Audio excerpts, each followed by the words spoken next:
Welcome to Writing Westward. My name's West, and this week I'll be talking about Superman 2025.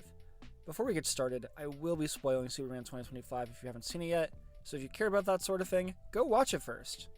When we first discovered James Gunn was to direct the new Superman movie, there were concerns based on his previous filmography. Superman 2025 needed to provide a compelling Superman narrative while also efficiently building out the world of the new DCU, which it tries to accomplish through its use of a large ensemble cast of side characters and bonkers plot elements. Now that the film's been released and has had time to marinate within audiences' minds, I think it's time to explore if James Gunn was really the right choice for a project like this. I remember when we first learned that James Gunn would be directing a new Superman movie and launching DC's new cinematic universe. There was definitely some skepticism about his previous portfolio and ability to handle this movie. Fans were concerned over whether or not James Gunn was the right director for a project like this. Most of Gunn's most prominent superhero films feature ensemble casts of little-known weirdo characters that he turned into household names.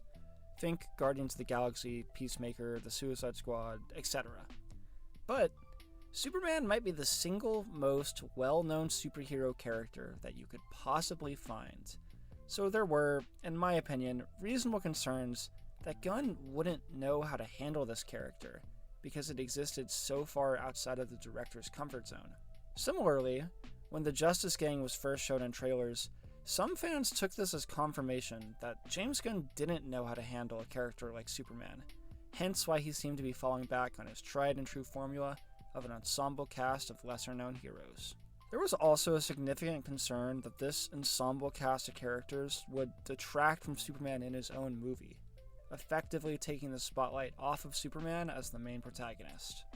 After seeing the movie a few times, I can confidently say that the ensemble cast of side characters, including but not limited to the Justice Gang, Luthor Corp henchmen, and members of the Daily Planet, didn't overshadow Superman as the main protagonist. If anything, they enabled the character to be even more fleshed out. The movie is primarily centered on Superman's struggles around perception and purpose. The film has Lex Luthor fear-mongering, making people see Superman as a dangerous invader. All the while, Superman simultaneously struggles with finding purpose in his heroism after discovering that his original motivation for what he does, his Kryptonian parents, weren't nearly as well-intentioned as he first thought. Yet, he still chooses to continue doing what he does with kindness, which the ensemble cast of characters play extremely well off of. One quick example of that interplay is Superman's kindness and heroism inspiring Lois Lane and eventually the Justice Gang to ignore the red tape and geopolitics to save him from the pocket dimension hellscape and eventually save the Jarhan-Purian people from certain death near the end of the film. Another quick example is Superman's Earth parents. They exist primarily to support Superman's central arc as the main character while he's struggling with the newfound info about his Kryptonian parents and what that means for him as a hero. Like the rest of the many side characters in the film, they exist to enhance Superman's character journey, not detract from it.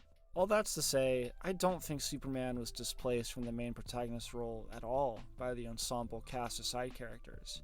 I actually think the sprawling cast of well-realized and entertaining side characters do a lot of heavy lifting in the world-building department, especially for an ambitious movie like this that's trying to launch a whole new cinematic superhero universe.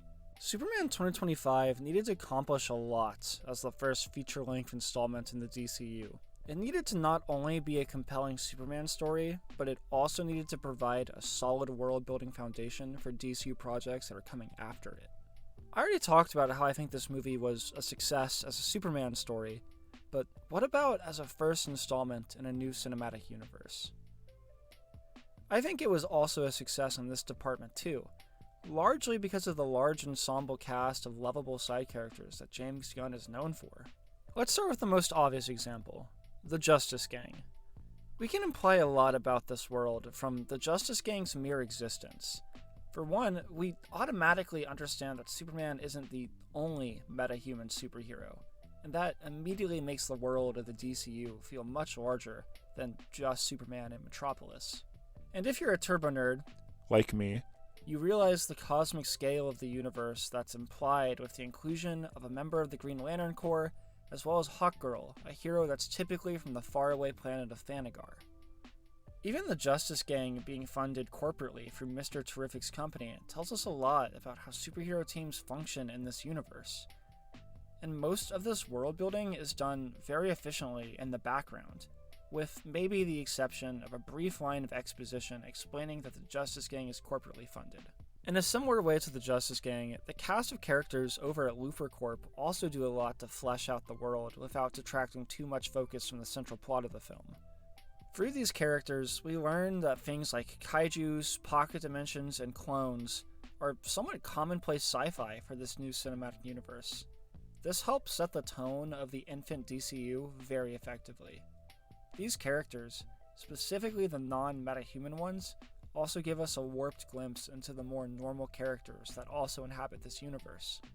These characters were even so well liked that some people even said that seeing them appear in the last episode of Peacemaker Season 2 was a highlight. An even better example of fleshing out the more down-to-earth characters in this aspiring cinematic universe is provided by the Daily Planet cast, specifically with Lois Lane, Jimmy Olsen, Cat Grant, Steve Lombard, and Eve. Yes, I know Eve isn't technically part of the Daily Planet, but I'm including her here anyway. The subplot between Jimmy and Eve wasn't just funny, it also contributed to fleshing out the normal people, making the DCU already feel incredibly lived in and populated in ways that other superhero movies don't even bother trying to achieve. And while other members of the Daily Planet cast, like Cat Grant and Steve Lombard, don't get as much screen time, they still help drive the fleshed out vibe of this new world. Hell, even the government in this movie helps flesh out the world and the more normal people. It was really refreshing to me that the government leaders in this movie weren't stupid or overly evil. Yes, they naturally dislike Superman interfering in geopolitical affairs, but they also weren't incredibly enthusiastic about going along with Luthor's plans without further manipulation. They were reasonably distrustful of Luthor.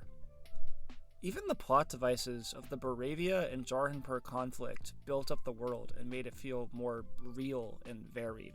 In Superman 2025, James Gunn took fans' concerns about his directorial style clashing with a project like this and flipped those concerns on their head to create a movie that provides a compelling Superman story while also ambitiously laying the world-building foundation of the DCU through his use of an ensemble cast of side characters. So yeah, I do think James Gunn was the right choice for this project. I hope you enjoyed this video. Anyway, I'm a YouTuber, you know what I want, do the things if you feel like it, and I'll see you next time.